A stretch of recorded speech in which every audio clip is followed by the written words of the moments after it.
Doctor एक गर्भवती महिला की जांच कर रहे हैं। महिला को कुछ गंभीर लग रहा है। महिला की तबीयत खराब लग रही है। उसके गर्भ में जो बच्चा पल रहा है, डॉक्टर उसको लेकर बहुत ज़्यादा सीरियस यानी परेशान हैं, दुखी हैं। इस महिला के पति को बुलाया जाता है और उस पति से बात की जाती है। कहा जाता है कि आपकी पत्नी 5 माह की गर्भवती हैं, लेकिन जो गर्भ में बच्चा पल रहा है, अगर आप उसे इस दुनिया में ना ही लाएं तो ही अच्छा है। अगर लेकर आओगे तो पूरी ज़िंदगी पछताना हो जाएगा। यानी डॉक्टरों ने साफ साफ कह दिया था कि गर्भ में पलने वाला बच्चा बिल्कुल भी स्वस्थ नहीं है।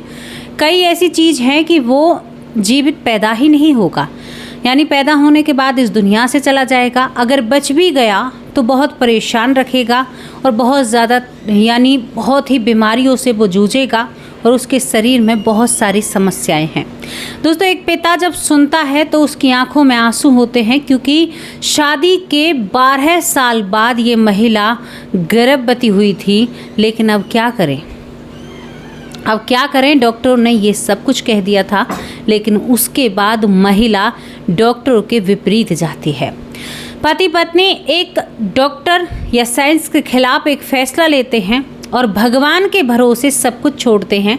जैसे प्रेमानंद महाराज कहते हैं ना, ऐसे ही भगवान के भरोसे वो जब सब कुछ छोड़ते हैं, अब सोचिए उससे आगे क्या हुआ होगा। वो बच्चा आज इस दुनिया में है या नहीं है, उस बच्चे के साथ क्या हुआ, जिसके बारे में डॉक्टरों ने कह दिया कि अगर तुम इन्हें अपने गर्भ में रखोगी तो पछताओगी इसे इस दुनिया में लाकर। ये जीवित रह ही नहीं सकता। तो आज उस बच्चे के साथ क्या हुआ होगा, जब आप जानोगे तो हैरान हो जाओगे। भगवान से जुड़ाव बनेगा। और इस घटना को जानना चाहते हो? इस घटना को जानने के लिए आपको हमारे साथ महाराष्ट्र चलना होगा। महाराष्ट्र में एक वर्षा नाम की महिला होती है। वर्षा इस महिला का नाम होता है। 2002 में इनकी शादी होती है। शादी बड़े धूमधाम से होती है। शादी में बहुत ही ज़्यादा चहल पहल होती है। खुशियों का दिन था। शादी के बाद वर्षा अपने ससुराल आती है। ससुराल आने के बाद उसकी कई खुशियाँ, कई सपने होते हैं। धीरे धीरे वक्त बीतता है। सास भी बहुत प्रेम करती है, लेकिन शादी को 2 साल हो जाते हैं। वर्षा किसी भी बच्चे की माँ नहीं बनी थी। जब वर्षा किसी भी बच्चे की माँ नहीं बनती है तो ये बात सास को पसंद नहीं आती है, आस पास के मोहल्ले वालों को पसंद नहीं आती है और ज़्यादातर समाज को पसंद नहीं आती है। बड़ी परेशानी, बड़ी दिक्कत। भैया, एक महिला किसी बच्चे की माँ नहीं बनी। धीरे धीरे और वक्त बीतता है। जो वक्त बीत रहा था, जो 4 बातें खड़ी हो रही थी। 4 साल बीत जाते हैं, 5 साल बीत जाते हैं। वर्षा अब यहाँ पर आपको क्या बताऊँ, हर डॉक्टर, हर बाबा, हर पीर, हर दरगाह, यहाँ तक कि हर गुरुद्वारे पर अपना माथा टेक चुकी थी बीते 8 सालों से। किसी भी तरह से एक संतान हो जाए, भले ही बेटी क्यों ना हो जाए। दर बदर की ठोकरें खाती है। जैसे कोई बताता है, कोई कहता है कि मैं तुम्हारा इलाज करूंगा, तो किसी के द्वारे पर नहीं जाएगी, किसी के घर का खाना नहीं खाएगी, तो किसी का प्रसाद नहीं लेगी। ऐसी चीज़ें होती हैं समाज में। अंदर ये चीज़ें होती हैं कि कुछ महिलाएं जिनको बच्चे की चाहत होती है, उनके लिए इलाज चलता है। इलाज ऐसा होता है कि किसी के घर नहीं जा सकती, किसी के चाहे कुछ भी हो, किसी को वो नहीं जा सकती। बहुत सारी पाबंदियाँ होती हैं। किसी के घर का नहीं खा सकती, ना पी सकती। बहुत पाबंदियाँ लगाई जाती हैं। मुझे बताना किस किस ने इन चीज़ों को देखा है आस पड़ोस में या जाना है। दोस्तों, वर्षा ने बहुत ज़्यादा मेहनत करी, लेकिन कहीं से कुछ हासिल नहीं होता। दावे करने वाले फेल हो जाते हैं। वर्षा गर्भवती नहीं होते। 10 साल बीत जाते हैं। अब वर्षा हार थक कर बैठ जाती है कि जो होगा सो ठाकुर जी देखेंगे, अब मेरे बस का नहीं है। महाराष्ट्र की ये बात आपको मैं सुना रही हूँ, बता रही हूँ। अब धीरे धीरे वक्त बीतता है। 2012 आता है। 2012 आता है। 2011 में भी वो इलाज कराती हैं और 2012 में वो शांत बैठ जाती हैं। दोस्तों, जब वो शांत बैठती हैं ना और भगवान के भरोसे सब कुछ छोड़ती हैं, तभी वर्षा को दिन चढ़ जाते हैं। जब उसको दिन चढ़ जाते हैं तो वर्षा घबराती है, क्योंकि कई बार उसके साथ ऐसा हुआ है। दिन चढ़ते हैं तो कुछ भी नहीं पाता है। लेकिन दोस्तों यहाँ पर जैसे ही 1.5 महीना होता है और कई बार उसने चेकअप किया या टेस्ट किया, अब की बार उसकी गोद भगवान ने भर दी है। भगवान ने उसकी बातें सुन ली हैं। वर्षा सब कुछ छोड़ छाड़ के भगवान पर भरोसा करती है और यहाँ पर लड्डू गोपाल अपने पास रखती हैं और कहती है कि ठाकुर जी, जो लोगों ने नहीं दिया, जो बड़े बड़े वैद्य ने नहीं दिया, डॉक्टरों ने नहीं दिया, जो किसी ने नहीं दिया, वो आपने दिया। आपने मेरे मन की बात, मेरे दिल की प्रार्थना सुन ली और उसका विश्वास भगवान में बहुत बढ़ जाता है। प्रभु को इतना मानने लगती है कि दिन रात नाम जप करती है और नाम जप के ही सहारे अपना वक्त गुजारती है। धीरे धीरे वक्त बीतता है। पति अपनी पत्नी की बहुत देख रेख करता है। भाई बहुत दिनों में घरी हुई है और ऐसा पल बार बार थोड़े ही आता है। पति ने कहा वर्षा से कि तुम कोई भी काम नहीं करोगी, तुम्हारा ध्यान मैं रखूँगा, क्योंकि हम बहुत तरसे हैं इन चीज़ों के लिए। इसके बाद क्या होता है, यही सब कुछ चलता रहता है। अब दोस्तों आपने भी सुना होगा और हमारा भी हुआ है, 5वें महीने में एक ऐसा अल्ट्रासाउंड होता है जिसमें ये देखा जाता है कि बच्चा बिल्कुल ठीक है। 4 से 5वें महीने में होता है, उसमें डॉक्टर को ज़रूरी जाँच करते हैं। वर्षा जो हर महीने गैल यानी हर 15 दिन में हर हफ्ते गैल हॉस्पिटल जा रही थी, क्योंकि वो शायद आम माओ से या हमारी और आपकी तरह हमसे ज़्यादा सिक्योर थी अपने बच्चे के लिए, या ज़्यादा उसके लिए परवाह कर रही थी। जब वो अस्पताल में जाती है तो अब उसे वो कहते हैं कि आपका ज़रूरी चेकअप होगा और इस चेकअप को कराइए, उसके बाद हम आगे की दवाइयाँ आपको देंगे।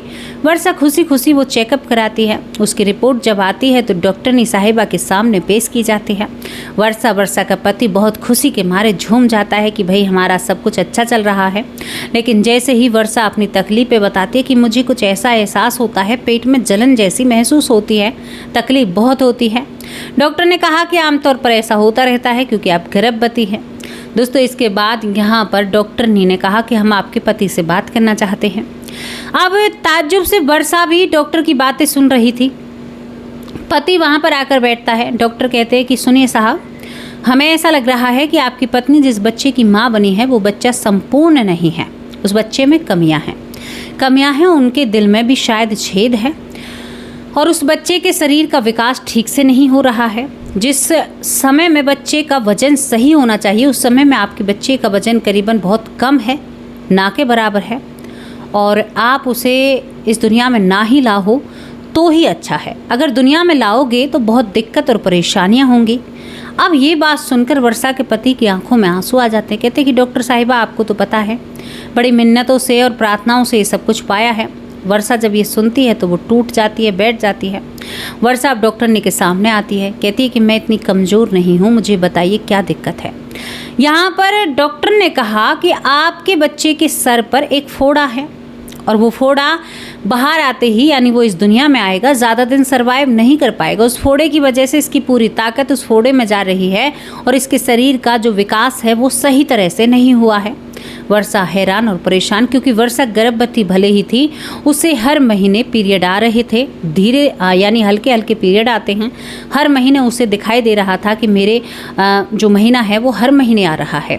ये एक ऐसी जानकारी आपको दे रही हूँ जो समाज में घटती रहती हैं, लेकिन इन पर कोई ध्यान नहीं देता है। दोस्तों अब यहाँ पर यही सब कुछ होता है। वर्षा ने कहा कि चाहे ये पत्थर तो है मैडम, मैं अपने इस बच्चे को इस दुनिया से या अपने आप से दूर नहीं कर सकती। मेरे पेट में कोई पत्थर तो होगा, उस पत्थर को ही देखकर जी लूँगी, और मेरे ठाकुर जी ने जब इतना किया है तो वही ध्यान रखेंगे। लेकिन डॉक्टर ने कहा, फिर पति यहाँ पर थोड़ा सा हैरान और कहता है कि देखो डॉक्टर की बात तो माननी होगी, भगवान अपनी जगह ठीक है, लेकिन तुम इतनी बावली मत हो। हमें एक स्ट्रॉन्ग माँ बाप की तरह फैसला लेना होगा, अगर आज हम चूक गए तो जीवन भर पछताना होगा। डॉक्टर साहब ने भी कहा। वर्षा उठकर उस अस्पताल से बाहर और घर चली जाती है। घर जाकर वो रोने लगती है। तभी पति पीछे पीछे जाता है, कहता है कि देखो तुम्हें तो करना होगा, तुम नहीं करोगी तो मैं तुम्हारा साथ कैसे दे पाऊँगा। वर्षा बोलती नहीं है। आज कुछ भी नहीं खाया उसने। हर महीने उसे महीना आता था, ये भी बहुत ताज्जुब भरी बात थी, लेकिन वो लड्डू गोपाल की बहुत सेवा और प्रेम करती थी। ऐसे ही दोस्तों सुबह होती है। सुबह होने के साथ पति ने कुछ नाश्ता बनाया, चाय बनाई, उसके लिए पेश किया और कहा कि तुम्हें मेरा साथ देना होगा। वर्षा अब भी कुछ नहीं बोली। उठकर स्नान किया, ठाकुर जी को नहलाया और बैठकर आंखों में आंसू होते तभी कहती है अपने पति से, क्या आपको मुझ पर और मेरे ठाकुर जी पर भरोसा नहीं है? मैं अब किसी भी डॉक्टर के पास नहीं जाऊंगी। सुनिए जी, मैंने बड़ी मुश्किल से इस बच्चे को पाया है, चाहे ये पत्थर है या मेरे गर्भ में कुछ भी है, मैं इसे उसके समय से पहले बाहर नहीं कर सकती।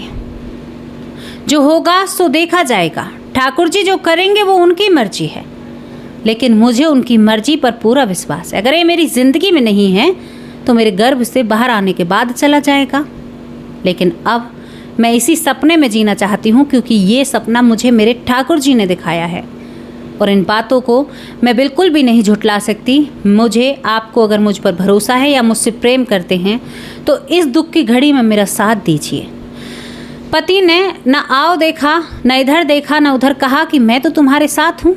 ठीक है, डॉक्टर ने कहा है कि हम पछताएंगे तो हम जीवन भर इसी के साथ रहेंगे, जैसा होगा जो होगा सो देखा जाएगा। क्योंकि सर में जो फोड़ा था वो सर से भी बड़ा था, ये डॉक्टरों का कहना था। यहाँ तक कि कुछ रिपोर्ट में ये आ भी रहा था। बहुत बड़ी बात और चमत्कारिक घटना बता रही हूँ आपको। यहाँ पर दोस्तों धीरे धीरे वक्त बीतता है, डॉक्टरों के पास जाना कम कर दिया, बस ज़रूरी जो दवाइयाँ या समय पर जो टीके होते हैं वो माँ लगवाती रही और भगवान के नाम का ध्यान करती रही। महिलाएं कहती हैं कि अरे वर्षा, तुम्हारा पेट ऐसे नहीं बढ़ रहा है जैसे आमतौर पर और महिलाओं का पेट बढ़ता है, क्योंकि वर्षा के बच्चे का वजन बढ़ ही नहीं रहा था उस ट्यूमर के कारण जो उसके बच्चे के सर में था। 9 माह बीत जाते हैं तो डॉक्टर ने कहती है कि तुमने फैसला नहीं लिया, तुम्हारा बच्चा केवल 1.5 किलो का है, मात्र 1.5 किलो का बच्चा है, तुम कैसे इसको सही रखोगे? उसने कहा जो होगा सो देखा जाएगा। दोस्तों यहाँ पर लेकिन एक बात डॉक्टर ने बहुत हैरान भरी कहती है वर्षा से, हर महीने महीना आ रहे थे, कि मैं हैरान हूँ, रिपोर्ट सवरी देखती है, 9वें महीने में जब वो ज़रूरी कुछ चेकअप कराती तो कहती है तुम्हारे बच्चे का सर का ट्यूमर कहाँ गया? बड़ी हैरानी भरी बात। वर्षा कहती है कि ऐसा कैसे हो गया? उसके बाद वर्षा का विश्वास और भी जाग जाता है। जब ट्यूमर गायब हो सकता है तो बहुत कुछ हो सकता है। दोस्तों डॉक्टर ने समझ नहीं पाती है। पहली बात, डॉक्टर ने कहा कि ये बच्चा रहेगा ही नहीं, जो ब्लीडिंग होती है उसके साथ किसी दिन निकल जाएगा, जब वो 2-3 महीने का था। उसके बाद 5वें महीने में बताया कि भाई इसके सर में ट्यूमर है, आप इसको नहीं रख सकते। फिर भी माँ अपने स्वभाव को कर्रा कर गई। उसके बाद भी फिर भी 9 महीने बाद अब डॉक्टर ने कह रही है कि तुम्हारे बच्चे के सिर में तो वो चीज़ है ही नहीं जिसके बारे में हम बात कर रहे थे, लेकिन वजन 1.5 किलो था, कहीं अंदर ही तो वो दवाई नहीं थी। डॉक्टर ने कहा ऐसा हो सकता है कि बच्चे का जो थोड़ा बहुत वेट बढ़ा है उसमें वो दब गया है, दिखाई नहीं दे रहा, अब तो पैदा होने के बाद ही पता चलेगा। अच्छा दोस्तों, यहाँ पर वर्षा की एक दोस्त होती है, वो एक बहुत अच्छी नर्स थी और वो बच्चे जनाने में बहुत ही अच्छे थे, यानी सरकारी नर्स थी और उसका यही काम था बच्चे जनाना। अब क्या होता है कि वर्षा उससे भी कांटेक्ट में थी कि भाई ऐसे ऐसे डॉक्टर ने बोला है और तू मेरी मदद करते रहना, मेरे पास आ जाना अस्पताल में जब ये सब कुछ हो। लेकिन एक दिन वर्षा को रात को करीबन 3 बजे दर्द उठते हैं, 3 बजे एकदम से दर्द उठते हैं जो कि नहीं उठने चाहिए थे, यानी 9वां महीना शुरू होता है तभी उसे परेशानी होती है। वर्षा उठती है तो अपने दोस्त पर एकदम से ही फ़ोन कर देती है, तो वो दोस्त कहती है कि अरे मैं तो जग रही हूँ और मैं तुम्हारे पास आ सकती हूँ। वर्षा की दोस्त उसके पास आ जाती है रात के वक्त ही। अब हालात ऐसे थे कि वो बच्चा हॉस्पिटल जाने तक को भी तैयार नहीं था, वो घर पर ही पैदा हो जाता है, यानी एक तरीके से वो तब तक सामान ही पैक कर पाती हैं। वर्षा का भी पहली अनुभव था, 1.5 किलो का बच्चा था। जब वो घर पर पैदा हो जाता है तो वो नर्स थी, उसने पूरी सुविधाएं दी। अब हैरानी भरी आपको बात बताऊं, जिन डॉक्टरों ने कहा था, लिख कर दिया था कि तुम्हारा बच्चा जीवित रहेगा ही नहीं, शरीर के अंग विकसित नहीं हो रहे हैं, सभी अंग उसके बिल्कुल एक समान थे। बहुत सुंदर सी बेटी हुई थी, इतनी सुंदर बेटी हुई थी कि सर भी अच्छा था, सर में कोई ऐसी चीज़ नहीं थी और उसका बिल्कुल बॉडी बिल्कुल एकदम ठीक थी। लेकिन माँ को वही चिंता, डॉक्टरों ने कहा है, लेकिन उसको ठाकुर जी पर भरोसा था। लीला देखिए भगवान की आप, ये कलयुग की लीला है 2012 की, आपको घटना बता रही हूँ 13 की। अब क्या होता है कि वहाँ पर ये पहले सब कुछ ठीक करती हैं, ठीक करने के बाद जच्चा बच्चा को सही से लिटाया जाता है। फिर यहाँ पर ये भी नहीं थी, 9 माह का पूरा हुआ था, ना कोई सांस लेने में दिक्कत, यानी जैसे आपको मशीनी सपोर्ट पर रखा जाता है या ये सारी चीज़ें होती हैं, ऐसा कुछ भी नहीं था उस लड़की के साथ। वो बहुत ही स्वस्थ लग रही थी। केवल हाँ, जैसे उसका 1.5 किलो वजन था तो उसके शरीर की खाल या स्किन के अंदर ऐसा लग रहा था जैसे हर चीज़ दूर से नज़र आ रही है। इतनी पतली उसकी स्किन थी, क्योंकि उसकी माँ को महीने गेल जो पीरियड आ रहे थे उनसे परेशानी हो रही थी। अब उस बच्चे को लेकर जब डॉक्टरनी के पास जाते हैं, सुबह रात को 3 बजे से 4, साढ़े 4, 5 बजे वो हो जाती है। सुबह लेकर जाते हैं 10-11 बजे, जब कहती है डॉक्टरनी कि अब क्यों लेकर आए हो, बच्चा हो गया, स्वस्थ है और शरीर कम है, हाँ 1.5 किलो वजन है, लेकिन ये ठीक है, मैं कैसे कह दूँ इसको कि आप यहाँ पर रखो, ये रखो। वर्षा खुश हो जाती है। साथ में वो सहेली जो नर्स थी उसे भी पता था कि बच्ची बिल्कुल स्वस्थ है। दोस्तों यहाँ पर 1.5 किलो की बच्ची एकदम स्वस्थ होती है। डॉक्टरनी ने कहा कि भाई ये चमत्कार हमने अपने जीवन में पहली बार देखा है। इतनी मुश्किलों से और इतनी ऐसे हालात से कि कई बार इसके बारे में कहा गया कि ये इस दुनिया में नहीं रह सकती। डॉक्टरों ने कहा कि भैया आप इसे घर पर ही पालो, देखा जाएगा, जो होगा, जो आपने पहले कहा था, ये बिल्कुल स्वस्थ रहेगी। आप यकीन नहीं मानोगे, उस बच्ची को आज तक भी किसी दवाई की ज़रूरत नहीं पड़ी है। वो बहुत कम बीमार पड़ती है, बहुत कम उसकी तकलीफ़, या उनकी माँ ने हमसे कहा है, वर्षा ने, कि वो बहुत ही कम बीमार पड़ती है। उसके बाद उसको 2 बेटे और हुए हैं। कहती है कि वर्षा के बाद तो ऐसी भगवान ने मेरे ऊपर कृपा की कि 2 बेटे और होते हैं। और वह कहती है कि हमने अपनी बेटी का नाम तृषा रखा। तृषा उस लड़की का नाम रखा जाता है और तृषा बहुत खूबसूरत है, गोरी चिट्टी, बहुत सुंदर, बहुत प्यारी बच्ची है। उसके बारे में वो कहती है कि मैं आपके चैनल से जुड़ी हुई हूँ, हर वक्त मैं आपकी वीडियो देखती रहती हूँ। मेरी तृषा कहती है कि माँ आप हमेशा देखती रहती हैं, मैंने तभी तृषा की कहानी आप लोगों के सामने रखी है। तृषा वो बच्ची मैं ठाकुर जी के सामने बार बार प्रणाम करती। और एक और बात बताई यहाँ पर हमें वर्षा ने, कहा कि तृषा जब जन्म होता है तो ठाकुर जी का इतना भरोसा जागता है। बहुत से लोग, मेरी सास ने भी कहा जो दूर रहा करती थी हमसे, कि अब ठाकुर जी को किसी के घर दे दो, भाई उनकी सेवा मत करो, घर में बच्चा हुआ है या बहुत सारी चीज़ें हैं। मैंने किसी की नहीं मानी। जब मैंने उस वक्त नहीं मानी तो उस वक्त भी नहीं मानी। मेरे पति घर में ही ठाकुर जी का भोजन पकाया करते थे, क्योंकि बेटी हुई है, कोई अभिशाप नहीं हुआ, बच्चा हुआ है, एक पीढ़ी आगे जन्म ले रही है। इसका ये मतलब नहीं है कि ठाकुर जी को दूसरे के घर दें या सोबर जैसा कुछ है या घर में कुछ गंदगी है। मेरे घर में ठाकुर जी 1 मिनट के लिए भी बाहर नहीं जाते हैं। हम उनकी पूजा आराधना करते हैं। और जब मुझे बच्चे होते हैं तो मैं बिल्कुल भी ये नहीं करती कि हम ये नहीं करेंगे, बच्चा हुआ है ये काम नहीं करेंगे। नहीं, हमारे घर में हर रोज़ दीपक जलता है घी का, क्योंकि हम मानते हैं कि वो दीपक और वो भगवान सबसे अलग हैं, वो सबके पालनहार हैं। उनकी मर्जी के बिना तो कुछ नहीं हो सकता। और वो कहती हैं कि मैंने कभी भी ऐसा नहीं किया। यहाँ तक दिया बाती, भगवान की पूजा, मेरे ठाकुर जी का भोग, सब कुछ मेरा पति जो कि त्यों ही करता रहा और मुझे कोई भी परेशानी नहीं हुई। उसके बाद मेरी बेटी ने 8 दिन के अंदर बहुत वजन बढ़ाया और करीबन 1 महीने में वो इतना हो गई जितना एक आम बच्चा पैदा होने के बाद होता है। और उसके बाद वो स्वस्थ और हष्ट पुष्ट रहती है। ये मेरी वो कहानी थी जो मैं लोगों के सामने रखना चाहती हूँ। कभी कभी भगवान आपके लिए सब कुछ करते हैं। जिस भगवान पर आप भरोसा नहीं करते वो हमेशा आपके लिए खड़े रहते हैं और वो हमेशा खड़े रहेंगे, आप मानो या ना मानो। इस कहानी से आपको कैसा लगा अपनी राय कमेंट बॉक्स में लिखकर ज़रूर भेजना। यहाँ पर वर्षा कहती है कि मुझे बहुत अच्छा लगता है जब मैं आपके कमेंट, आपकी वीडियो देखती हूँ। हालांकि मैं कमेंट नहीं कर पाती हूँ, फेसबुक के ज़रिए ये हमसे जुड़ी हुई हैं, बहुत प्यारे कमेंट करती हैं।